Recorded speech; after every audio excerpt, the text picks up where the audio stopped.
കേരളത്തിൽ കാലാവസ്ഥ പെട്ടെന്ന് അത്തരമൊരു മാറ്റമെടുത്തിരിക്കുന്നു. അത് സംസ്ഥാനത്തുടനീളം വീണ്ടും ഒരിക്കൽ കൂടി ആശങ്ക വർദ്ധിപ്പിച്ചിരിക്കുന്നു.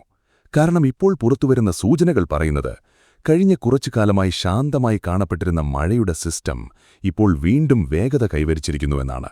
കാലാവസ്ഥാ വകുപ്പിന്റെ പുതിയ വിവരങ്ങൾ പ്രകാരം സംസ്ഥാനത്ത് കനത്ത മഴയ്ക്കുള്ള സാധ്യത വേഗത്തിൽ വർദ്ധിച്ചുകൊണ്ടിരിക്കുന്നു. കൂടാതെ പല ജില്ലകൾക്കും പ്രത്യേക മുന്നറിയിപ്പ് നൽകിയിട്ടുണ്ട്. ഏറ്റവും ആദ്യം വലിയ വാർത്ത ഇതാണ്. പത്തനംതിട്ട, ആലപ്പുഴ, കോട്ടയം, എറണാകുളം, കോഴിക്കോട്, കണ്ണൂർ ജില്ലകളിൽ ചില സ്ഥലങ്ങളിൽ നേരിയ മഴയ്ക്കുള്ള സാധ്യത രേഖപ്പെടുത്തിയിട്ടുണ്ട്. എങ്കിലും ഈ തുടക്കം നേരിയ മഴയോടെയാണ് ഉണ്ടാകുന്നത്. എന്നാൽ കാലാവസ്ഥാ ശാസ്ത്രജ്ഞർ വ്യക്തമായ സൂചന നൽകുന്നുണ്ട്, ഇത് വരാനിരിക്കുന്ന വലിയ മാറ്റത്തിന്റെ പ്രാരംഭഘട്ടമായിരിക്കാമെന്ന്. നിങ്ങൾ കേരളത്തിലെയോ പരിസരത്തെയോ കാലാവസ്ഥയുടെ ഓരോ ഏറ്റവും വേഗതയേറിയതും കൃത്യവുമായ അപ്ഡേറ്റ് ഏറ്റവും ആദ്യം അറിയാൻ ആഗ്രഹിക്കുന്നുവെങ്കിൽ വീഡിയോ ഇപ്പോൾ തന്നെ ലൈക്ക് ചെയ്യുക, ചാനൽ തീർച്ചയായും സബ്സ്ക്രൈബ് ചെയ്യുക. അപ്പുറത്ത് കാസർഗോഡ് ജില്ലയെ സംബന്ധിച്ച് സ്ഥിതി അല്പം കൂടി ഗൗരവമായി കാണപ്പെടുന്നു. കാലാവസ്ഥാ വകുപ്പ് പറഞ്ഞിട്ടുണ്ട്, അടുത്ത കുറച്ചു മണിക്കൂറുകൾക്കുള്ളിൽ ഇവിടെ ചില സ്ഥലങ്ങളിൽ മിതമായ മഴയുണ്ടായേക്കാമെന്നും ഇതിനോടൊപ്പം ശക്തമായ കാറ്റിന്റെ ഘട്ടവും ആരംഭിച്ചേക്കാമെന്നും. കാറ്റിന്റെ വേഗത മണിക്കൂറിൽ 40 കിലോമീറ്റർ വരെ എത്തിയേക്കാം. ഇത് കടലിലും തീരപ്രദേശങ്ങളിലും കാലാവസ്ഥ വേഗത്തിൽ അസ്ഥിരമാകുന്നുവെന്ന സൂചനയാണ് നൽകുന്നത്. ഇതിനോടൊപ്പം തന്നെ എറണാകുളം, തൃശൂർ, മലപ്പുറം ജില്ലകളിലും ചില സ്ഥലങ്ങളിൽ മിതമായ മഴയ്ക്കുള്ള സാധ്യത പ്രകടിപ്പിച്ചിട്ടുണ്ട്. അതായത് ഇപ്പോൾ തെക്ക് മുതൽ വടക്കൻ കേരളം വരെ മേഘങ്ങളുടെ പ്രവർത്തനങ്ങൾ തുടർച്ചയായി വർദ്ധിച്ചുകൊണ്ടിരിക്കുന്നു. കാലാവസ്ഥ ഏത് സമയത്തും അതിന്റെ നിറം പൂർണ്ണമായും മാറ്റിയേക്കാം. ഏറ്റവും പ്രധാനപ്പെട്ട കാര്യമിതാണ്, കാലാവസ്ഥാ വകുപ്പ് വ്യക്തമായി പറഞ്ഞിട്ടുണ്ട്, സംസ്ഥാനത്തെ ഏകദേശം എല്ലാ ജില്ലകളിലും ഇടിമിന്നലോടുകൂടിയ മിതമായ മഴയും ശക്തമായ കാറ്റുമുണ്ടായേക്കാമെന്ന്. കാറ്റിന്റെ വേഗത മണിക്കൂറിൽ 40 കിലോമീറ്റർ വരെ ആയിരിക്കുമെന്നാണ് കണക്കാക്കപ്പെടുന്നത്. സാധാരണ മഴ കുറഞ്ഞ സമയത്തിനുള്ളിൽ കൊടുങ്കാറ്റിന്റെ രൂപമെടുക്കാൻ തുടങ്ങുന്ന അതേ സ്ഥിതിയാണിത്. മിന്നൽ പിണരുകൾ, പെട്ടെന്ന് ശക്തമായ മഴത്തുള്ളികൾ വരുന്നത്, കാഴ്ച കുറയുന്നത് തുടങ്ങിയ സാഹചര്യങ്ങൾ സാധാരണ ജനജീവിതത്തെ ബാധിച്ചേക്കാം. അതുകൊണ്ടാണ് മഴ മാത്രമല്ല മത്സ്യത്തൊഴിലാളികൾക്കും പ്രത്യേക അലേർട്ട് നൽകിയിരിക്കുന്നത്. കാരണം കടലിനു മുകളിൽ മർദ്ദം തുടർച്ചയായി മാറിക്കൊണ്ടിരിക്കുന്നു. ഇപ്പോൾ വടക്കൻ കേരളത്തെ സംബന്ധിച്ച് കൂടുതൽ ഗൗരവമായ സൂചനകൾ നൽകിയിട്ടുണ്ട്. വിവരങ്ങളനുസരിച്ച് വടക്കൻ കേരളത്തിൽ കനത്ത മഴയ്ക്കുള്ള സാധ്യത ബാക്കി ഭാഗങ്ങളെ അപേക്ഷിച്ച് കൂടുതലായി വരുന്നു. മലപ്പുറം, കോഴിക്കോട്, വയനാട്, കണ്ണൂർ, കാസർഗോഡ് ജില്ലകളിൽ യെല്ലോ അലേർട്ട് പുറപ്പെടുവിച്ചിട്ടുണ്ട്.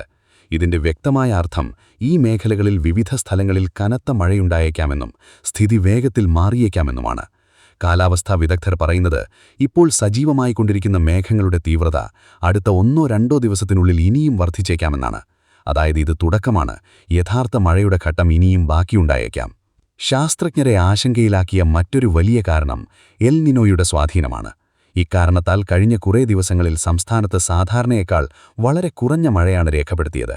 എന്നാൽ ഇപ്പോൾ ശക്തമായിക്കൊണ്ടിരിക്കുന്ന പടിഞ്ഞാറൻ കാറ്റുകൾ മുഴുവൻ സിസ്റ്റത്തെയും വേഗത്തിൽ സജീവമാക്കുന്നു. ഇപ്പോൾ ആരംഭിക്കുന്ന മഴ തുടർച്ചയായി പല ദിവസങ്ങൾ നീണ്ടുനിന്നേക്കാമെന്ന് കണക്കാക്കപ്പെടുന്നു. ഇതിന്റെ ആഘാതം നഗരങ്ങളിലെ വെള്ളക്കെട്ടിൽ മാത്രം ഒതുങ്ങില്ല, മറിച്ച് മലയോര മേഖലകളിൽ അപകടസാധ്യത പല മടങ്ങ് വർദ്ധിച്ചേക്കാം. ഇനി ഏറ്റവും പ്രധാനപ്പെട്ട അപ്ഡേറ്റ് കേൾക്കൂ. വരും കാലയളവിൽ മഴയുടെ തീവ്രത എത്ര വേഗത്തിൽ വർദ്ധിച്ചേക്കാമെന്നാൽ ചില ജില്ലകൾക്കായി ഓറഞ്ച് അലേർട്ട് വരെ പുറപ്പെടുവിക്കേണ്ടി വന്നിട്ടുണ്ട്. കാസർഗോഡ്, കണ്ണൂർ, കോഴിക്കോട് തുടങ്ങിയ വടക്കൻ ജില്ലകളിൽ പ്രത്യേക നിരീക്ഷണം നടത്തിവരുന്നു. ഇവിടെ കാലാവസ്ഥാ വകുപ്പ് അതിശക്തമായ മഴയ്ക്കുള്ള സാധ്യത പ്രകടിപ്പിച്ചിട്ടുണ്ട്. മേഘങ്ങൾ പൂർണ്ണശക്തിയോടെ സജീവമായാൽ റോഡുകൾ വെള്ളത്തിനടിയിലാവാനും പല താഴ്ന്ന പ്രദേശങ്ങളിലും വെള്ളം കയറാനും മലയോര പാതകളിലൂടെയുള്ള യാത്ര അപകടകരമാവാനുമുള്ള സാധ്യതയുണ്ട്.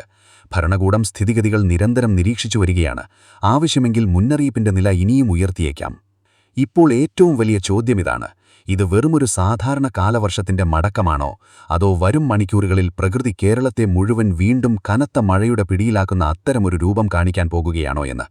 കാരണം മഴയുടെ തീവ്രത തുടർച്ചയായി വർദ്ധിച്ചുകൊണ്ടിരിക്കുന്നുവെന്നും മേഘങ്ങളുടെ യഥാർത്ഥ ശക്തി ഇതുവരെ പൂർണ്ണമായും പുറത്തു വന്നിട്ടില്ല എന്നും കാലാവസ്ഥാ വകുപ്പ് വ്യക്തമായി പറഞ്ഞിട്ടുണ്ട്. അതായത് ഇപ്പോൾ കാണുന്ന തുടക്കം വരാനിരിക്കുന്ന വലിയ കാലാവസ്ഥാ മാറ്റത്തിന്റെ സൂചനയുമായിരിക്കാം. നിങ്ങൾ ഇതുവരെ ഈ അപ്ഡേറ്റ് കാണുന്നുണ്ടെങ്കിൽ വരും മണിക്കൂറുകൾ അതീവ നിർണായകമാണെന്ന് മനസ്സിലാക്കുക. അതുകൊണ്ട് വീഡിയോ ഇപ്പോൾ തന്നെ ലൈക്ക് ചെയ്യുക, ചാനൽ സബ്സ്ക്രൈബ് ചെയ്യാൻ ഒട്ടും മറക്കരുത്. കാരണം മേഘങ്ങൾ വേഗത്തിൽ ഉരുണ്ടുകൂടുന്നു, കാറ്റ് ശക്തി പ്രാപിച്ചു കഴിഞ്ഞു, കടൽ അസ്വസ്ഥമാകുന്നു. ഇപ്പോൾ കേരളം മുഴുവൻ ഒരു ചോദ്യം മാത്രം ചോദിക്കുന്നു, വരാനിരിക്കുന്ന മഴ ആശ്വാസം നൽകുമോ, അതോ ആരും സങ്കൽപ്പിക്കാത്ത അത്തരമൊരു പ്രളയം കൊണ്ടുവരുമോ എന്ന്. അടുത്ത കുറച്ചു മണിക്കൂറുകൾ കാലാവസ്ഥ സാധാരണമായിരിക്കുമോ അതോ ചരിത്രം സൃഷ്ടിക്കുമോ എന്ന് തീരുമാനിക്കും.